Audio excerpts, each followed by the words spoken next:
Et hop Bonjour. Salut à tous, bienvenue pour ces Accessi News du mois de mars. Ça commence à sentir le printemps. Et nous vous avons concocté 3 petits jeux, 2 jeux comme d'habitude disponibles sur la boutique Accessi Jeux et un jeu disponible uniquement à la ludothèque Accessi Jeux Paris 12. Allez hop, c'est parti.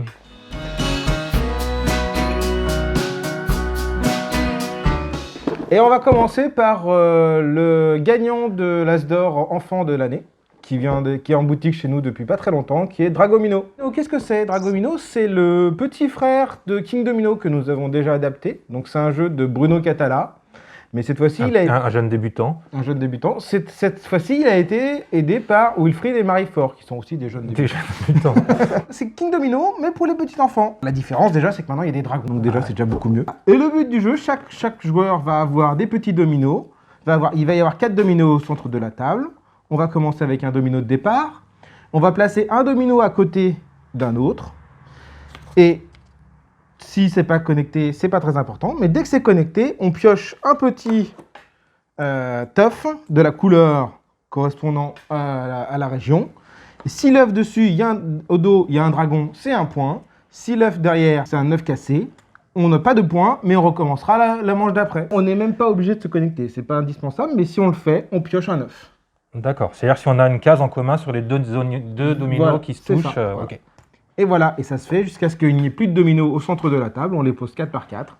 Et à la fin, c'est un point pour chaque œuf que l'on a de la bonne finie. Et le dernier qui a récupéré la maman dragon, qui est donc le jeton premier joueur. Vous aurez compris, c'est King Domino pour enfants, Dragomino. Et c'est visiblement très sympa. Voilà. Et donc, du coup, en termes d'adaptation, on a repris les mêmes adaptations que King Domino. À savoir qu'on a mis des petits stickers pour chaque type de terrain. Et qu'on a repris ces stickers-là sur les petits œufs de dragon. Voilà. Donc au dos, il y a le sticker correspondant au terrain. Et au dos, il y a s'il y a un dragon ou si c'est un œuf vide.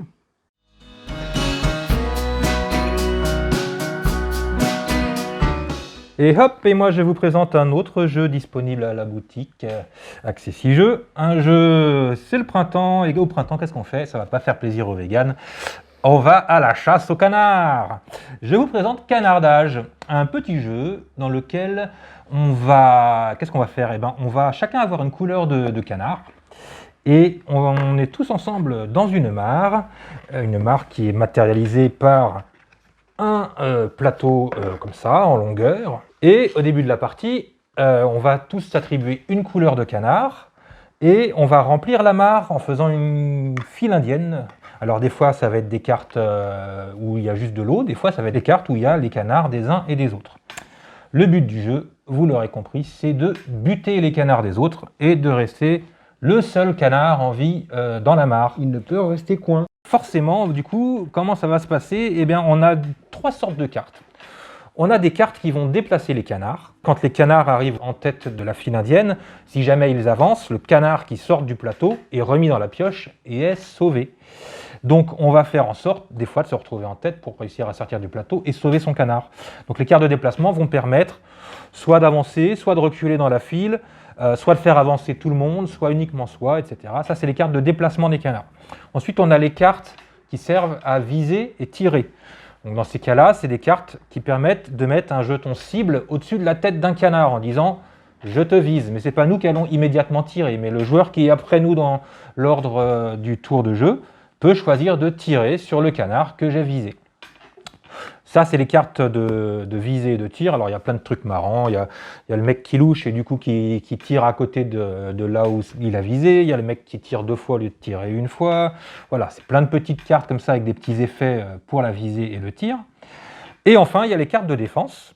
Les cartes de défense, c'est pour un peu planquer son canard. On va soit aller se planquer dans la végétation, soit aller se planquer derrière les autres canards. Comme ça, si on a une cible sur la tête, on peut se cacher derrière un autre canard et c'est l'adversaire derrière lequel on s'est caché qui va se faire buter à notre place. Le jeu continue jusqu'à ce que la première personne se fait éliminer. Elle n'a plus de canard. On a plusieurs canards évidemment dans le paquet.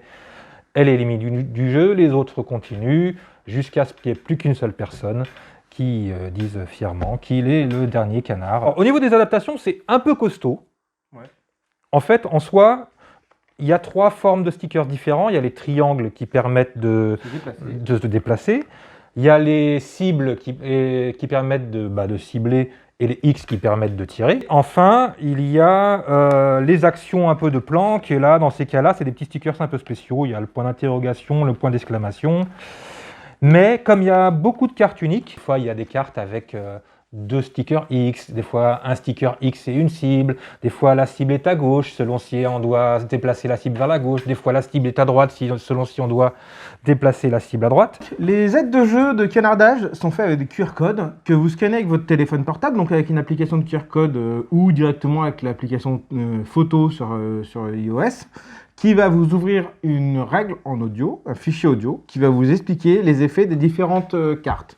Donc il y a 5 aides de jeu qui correspondent aux différentes actions. Avancer et se déplacer, tirer et cibler, ou les actions spéciales. Donc vous avez juste à scanner, si vous avez un doute sur un effet de carte, vous scannez que la partie action spéciale par exemple, et vous aurez les descriptions des 5 ou 6 cartes action spéciale, ou des cartes de déplacement pour scanner des déplacements. Vous avez de toute façon, comme d'habitude, un QR code au centre du couvercle qui vous lit l'intégralité de la règle, mais si on avait en plus mis tout le descriptif des cartes à la suite de la règle, vous auriez parfois dû attendre 25 minutes de règle audio avant d'avoir accès à l'explication de la carte qui vous intéresse. C'est pour ça qu'on a fait des petites aides de jeu en plus.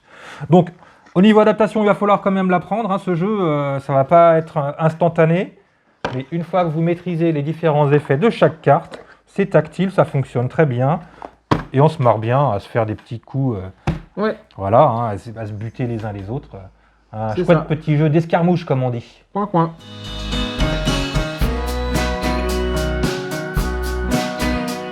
Et on va finir par le jeu qui est présent uniquement à la ludothèque, qui s'appelle Holmes, qui est un jeu à 2, de la gamme de chez Yellow, des jeux à 2, dans lequel il y a les cités perdues, il y a plein d'autres jeux de genre ce gamme-là. Donc Holmes, c'est un jeu qui se joue à 2, uniquement à 2.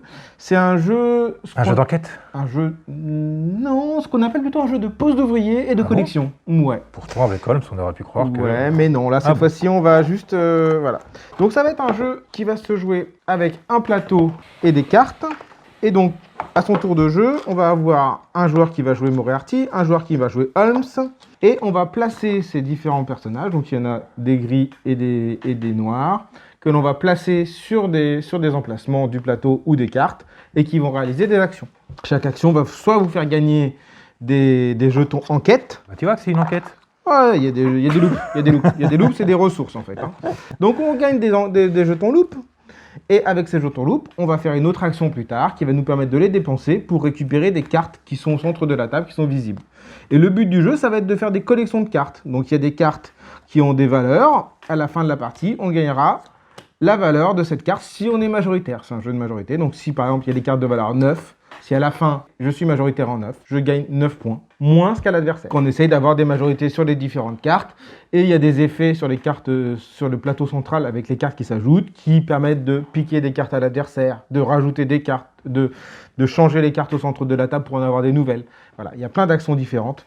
Du coup, en fait, on est tiraillé entre essayer de faire la fight avec notre adversaire sur les cartes qui ont des grosses valeurs, ou prendre tranquillement les petites valeurs qui n'intéressent pas l'autre, quoi. C'est ça, voilà. Et donc, alors ce jeu donc, est adapté avec les valeurs chiffrées sur les cartes, donc le rond pointé, le carré pointé sur les cartes de 5 ou de 10. Il y a des cartes avec des cartes qui sont des cartes joker avec un point d'exclamation et des cartes spéciales, des cartes qu'il faut avoir en collection. Donc si on en a une, c'est 1 point, si on en a 2, c'est 3 points, 6 points, 12 points. Ouais. Donc le jeu est accessible au niveau de cette partie-là. Au niveau des cartes centrales qui ont des effets, on ne les a pas détaillés. Donc ce jeu-là, il faut jouer avec un voyant à la table, à 2, et ça marche très très bien. Ouais, ok, donc deux déficients visuels entre eux auront du mal à y jouer. Ouais. Il faut vraiment quelqu'un qui puisse lire les actions sur le plateau. C'est ça. Mais on les connaît très très vite. Hein. Les actions, il y a vraiment pas, elles sont assez simples. C'est vraiment récupérer des ressources ou récupérer des cartes. Voilà, c'est soit une carte ou 2 cartes, ça dépend des... Est-ce que ce ne serait pas ce qu'on appelle un jeu de pose d'ouvrier? C'est c'est tout à fait un jeu de pose d'ouvrier et un jeu de collection. Donc voilà, Holmes qui est présent à la ludothèque. Et très sympa à 2 joueurs.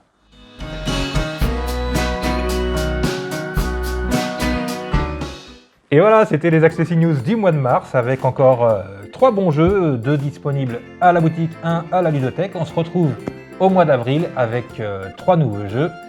Et ben voilà, Profitez bien de vos jeux et à très bientôt. À dans un mois. Donc voilà, King Domino de 4 ans. Voilà, Dragomino. Dragomino. Ah ouais, il y a des déconneries. Putain, ça va se péter la gueule. Oui, puisque de toute façon, on ne présente que des jeux qu'on aime bien. Quoique. Il y en a un jour qu'on a... Ouais, attends. J'ai des noms de jeux qu'on a fait. Vous vérifiez qu'il est bien allumé? En fait, je me demandais ce qui était tombé en fait. Ah ouais, voilà, là je t'entends. J'ai failli dire, et d'ici là, jouez bien. Je me suis dit, merde, non, c'est ailleurs.